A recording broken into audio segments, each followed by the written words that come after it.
والصلاة والسلام على سید الانبیاء والمرسلین اما بعد فاعوذ باللہ من الشیطان الرجیم بسم اللہ الرحمن الرحیم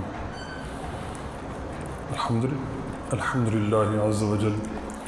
آج ہمارے 25 پارے مکمل ہوئے۔ اللہ تعالیٰ قبول فرمائے پڑھنا سننا۔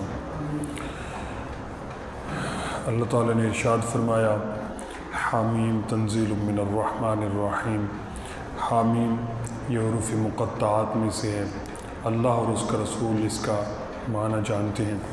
فرمایا تنزیل من الرحمن الرحیم، یہ اتارا ہے بڑے رحم والے مہربان کا، یعنی قرآن مجید فرقان حمید یہ اللہ تبارک و تعالی نے نازل فرمایا ہے۔ اب یہاں پر اللہ تبارک و تعالی نے اپنے آپ کو بڑا مہربان بیان فرمایا ہے۔ اس کی وجہ یہ ہے کہ اتنی بڑی مہربانی، ایسی کتاب کوئی عام یا کوئی کسی اور کے بس کی بات ہی نہیں تھی، تو اس لیے اللہ تعالیٰ نے ارشاد فرمایا۔ اور آگے فرمایا کتاب فصلت آیاتہ، ایک کتاب ہے جس کی آیتیں مفصل فرمائی گئی ہیں۔ عربی میں قرآن عقل والوں کے لیے خوشخبری ہے۔ نبی علیہ السلام کو اللہ تبارک و تعالی نے مبعوث فرمایا اور ساتھ قرآن عطا فرمایا۔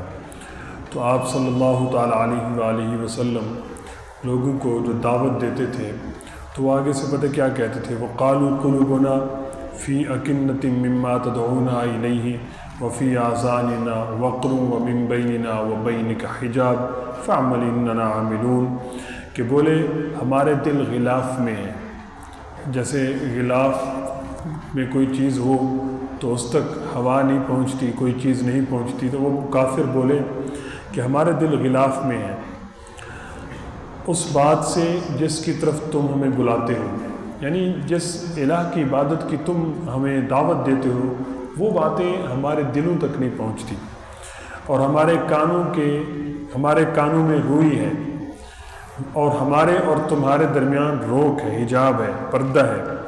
پھر تم اپنے کام کرو، ہم اپنے کام کرتے ہیں۔ بس یہ کافروں کی یہ بات تھی۔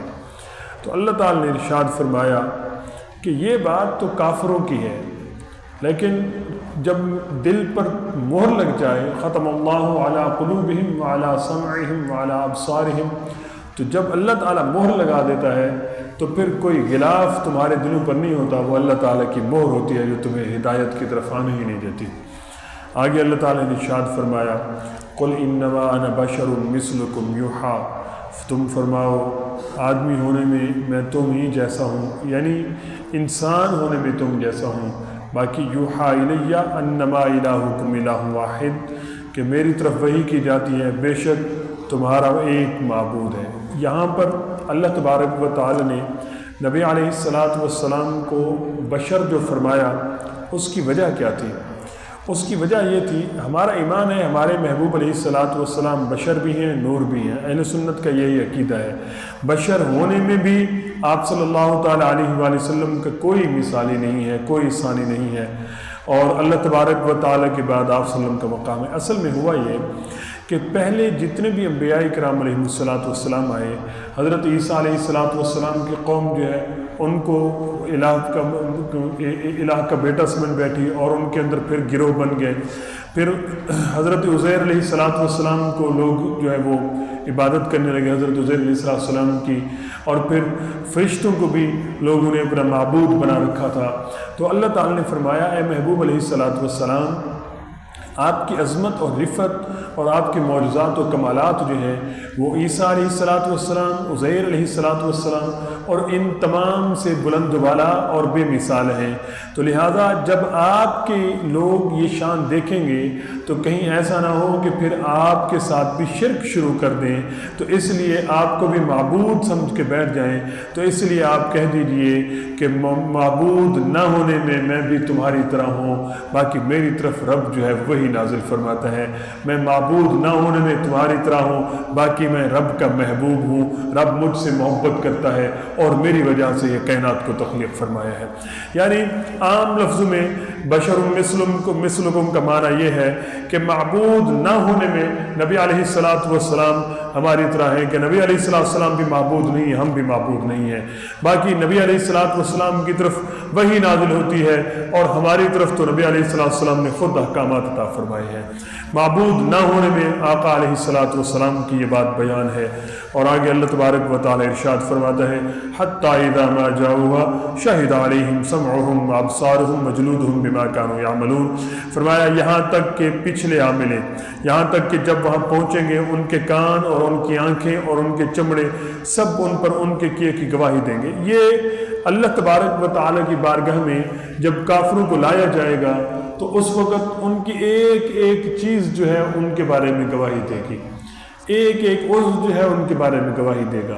اور یہی حال گناہگاروں کے بارے میں بھی ہوگا، نیکوکاروں کے بارے میں بھی ہوگا۔ نیکوکاروں کے بارے میں اعضاء جب گواہی دیں گے تو اللہ تعالیٰ جنت عطا فرمائے گا، اور کافروں کے بارے میں جب اعضاء گواہی دیں گے تو اللہ تبارک و تعالیٰ ان کو جہنم میں داخل فرمائے گا۔ فرمایا ان کے کان، ان کی آنکھیں اور ان کے چمڑے اللہ تعالیٰ کی بارگاہ میں گواہی دیں گے کہ یہ کرتا تھا، یہ کرتا تھا۔ تو سمجھ لیں کہ ہمارے اپنے ہاتھ ہمارے خلاف گواہی دیں گے۔ آگے اللہ تعالیٰ ارشاد فرماتا ہے ان الذین قالوا ربنا اللہ ثم استقاموا، بے شک وہ جنہوں نے کہا ہمارا رب اللہ ہے پھر اس پر قائم رہے، تتنزل علیہم الملائکہ، تو ان پر فرشتے اترتے ہیں۔ اللہ تعالیٰ یہ کفار جو ہے ان پر ظلم و ستم کرتے تھے صحابہ کرام علیہم رضوان پر، تو اللہ تعالیٰ نے فرمایا جو اس پر پکا رہے گا اس کے لیے فرشتے نازل ہوں گے، اس کے لیے فرشتے مدد لے کر آئیں گے۔ اللہ تخافوا ولا تحزنوا، ان کو نہ خوف ہے نہ غم ہے۔ وابشروا بالجنہ، ان کو خوشخبری دو جنت کی جس کا ان سے وعدہ کیا گیا ہے، کہ ان کے لیے وعدہ ہے کہ اللہ تعالیٰ ان کو جنت میں داخل فرمائے گا۔ اور آگے اللہ تبارک و تعالیٰ نے قرآن کے بارے میں ارشاد فرمایا وَلَوْ جَعَلْنَاهُ قُرْآنًا أَعْجَمِيًّا لَقَالُوا لَوْلَا فُصِّلَتْ آيَاتُهُ، یہاں پر اللہ تعالیٰ قرآن کو عربی زبان میں کیوں نازل فرمایا، اس کو وجہ بتا فرمایا اگر قرآن کو ہم عجمی زبان میں نازل کرتے تو پھر لوگ ضرور کہتے کہ اس کی کوئی آیتیں کیوں نہ کھولی گئیں، کیا کتاب اجمی اور نبی عربی، یعنی کہ میں عربی ہوں اور کتاب اجمی ہو تو یہ بات بنتی نہ۔ تو لہٰذا اللہ تعالیٰ نے قرآن کو عربی میں نازل فرما کر مفصل کر دیا ہے، اور پھر فرمایا قُلْ هُوَ لِلَّذِينَ آمَنُوا هُدًى وَشِفَاءً، کہ مومنوں کے لیے، ایمان والوں کے لیے ہدایت بھی ہے، شفا بھی ہے۔ قرآن ایمان والوں کے لیے ہدایت بھی ہے، شفا بھی ہے۔ اور اب مومن کی مرضی کہ وہ اس کو کس عنوان سے پڑھتا ہے، کس نیت سے پڑھ کے اس سے فائدہ اٹھاتا ہے، ہدایت بھی حاصل کرتا ہے اور شفا بھی حاصل کرتا ہے، یا دونوں سے خالی رہ جاتا ہے، یا کوئی ایک چیز لیتا ہے۔ تو سمجھ لیجئے کہ مومن کا ورثہ جو ہے وہ ہدایت بھی ہے، شفا بھی ہے۔ اب مومن کا کام ہے کہ اس کو قابو کرے۔ اور آگے اللہ تبارک و تعالیٰ نے ارشاد فرمایا، سورہ شورا ہے جس کے اللہ تبارک و تعالیٰ نے، یہ سورت بھی مکی ہے، اس میں بھی توحید و رسالت اور آخرت کا بیان ہے۔ اور اسی سورت میں اللہ تبارک و تعالیٰ نے ارشاد فرمایا وَمَا أَصَابَكُم مِّن مُّصِيبَةٍ فَبِمَا كَسَبَتْ أَيْدِيكُمْ وَيَعْفُو عَن كَثِيرٍ، کہ اللہ تبارک و تعالیٰ نے فرمایا کہ ان کو جو مصیبتیں پہنچتی ہیں یہ ان کے ہاتھ کی کمائی ہوتی ہے۔ ایسا نہیں ہے کہ اللہ تعالیٰ ان کے سارے گناہوں کے اوپر جا کے ان کو مصیبت دے دیتا ہے، اللہ تعالیٰ کی طرف سے ناانصافی ہوتی ہے، نہیں، بلکہ فرمایا یہ ان کے اپنے ہاتھوں کی کمائی ہے۔ اللہ تعالیٰ تو بہت زیادہ معاف فرما دیتا ہے۔ اس آیت پر مفسرین کرام نے فرمایا کہ اگر بندے کو اللہ تبارک و تعالیٰ اس کے گناہوں کے مطابق ہی مصیبتوں میں ڈالے تو بندے کو اپنے سر کو کچلنے کی بھی جو ہے نا فرصت نہ ہو، وہ اتنا مصیبتوں میں غرق رہے گا۔ اور آگے اللہ تبارک و تعالیٰ نے ارشاد فرمایا والذین اذا اصابهم البغی هم ينتصرون وجزاء سیئۃ سیئۃ مثلها، یہاں پر مومنوں کے دو جماعتیں بیان کی جا رہی ہیں۔ نمبر ایک پر ایک وہ مومن ہے جو معاف کر دیتے ہیں، ایک وہ مومن ہے جو معاف تو نہیں کرتے لیکن زیادہ بھی نہیں لیتے، ظلم کیا جائے تو ظلم کو برابر کے حساب تک رکھتے ہیں۔ تو فرمایا یہ دونوں مومنین جو ہیں اللہ تبارک و تعالیٰ ان کے لیے خوشخبری کا اعلان فرماتا ہے۔ اور پھر آگے اللہ تعالیٰ نے ارشاد فرمایا او نزوجہم ذکرانا و اناثا، وَيَجْعَلُ مَن يَشَاءُ عَقِيمًا، فرمایا وہ دونوں ملا دے، بیٹے اور بیٹیاں، یا جسے چاہے بانجھ کر دے۔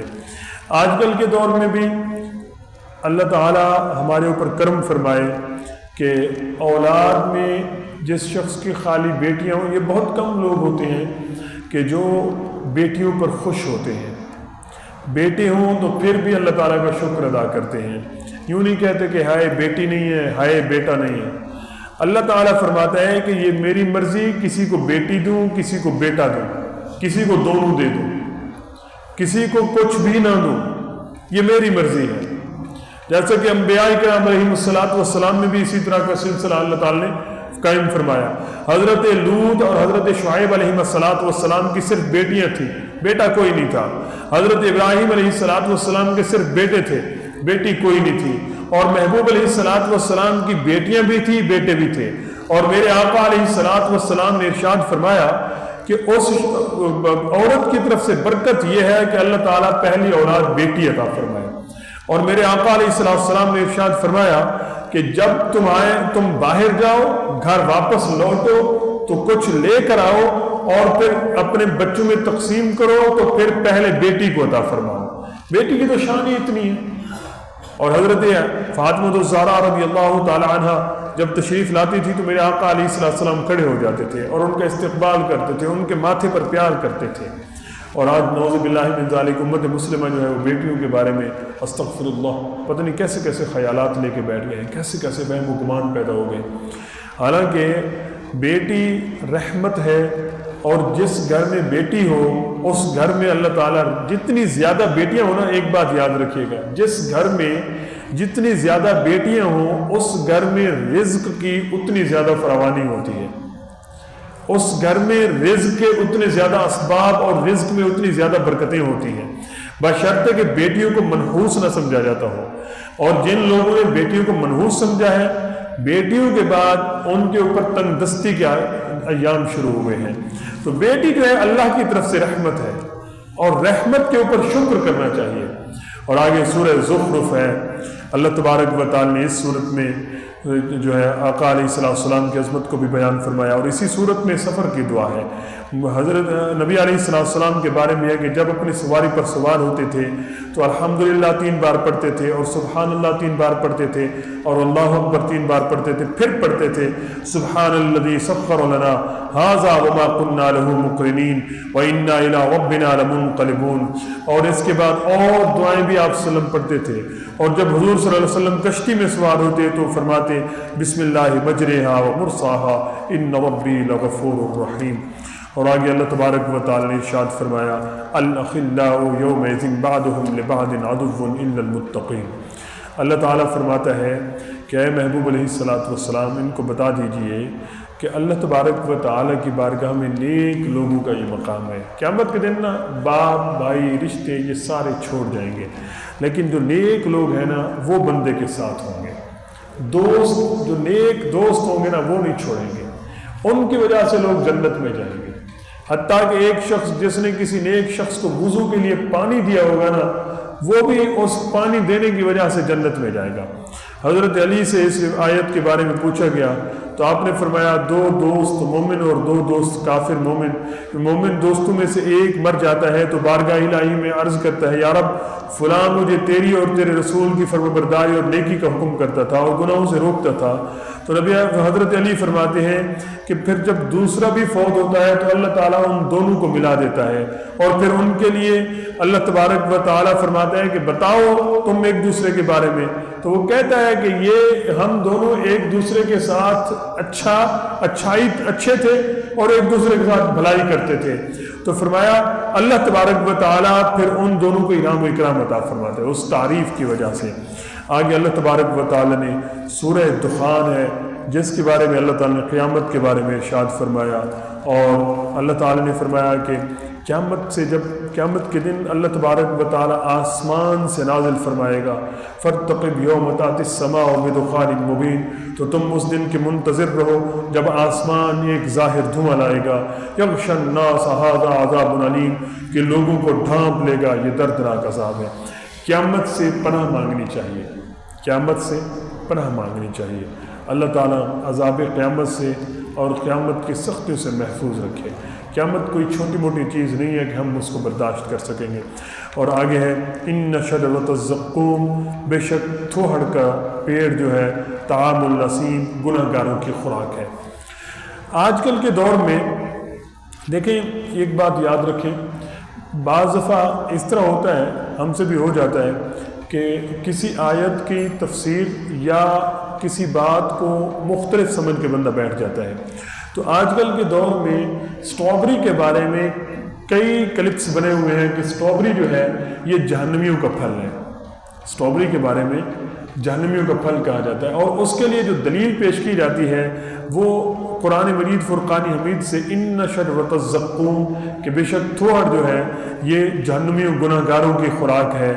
تو اب اسٹرابری جو ہے، زقوم کہتے کس کو ہے؟ زقوم کے بارے میں کیا ہے؟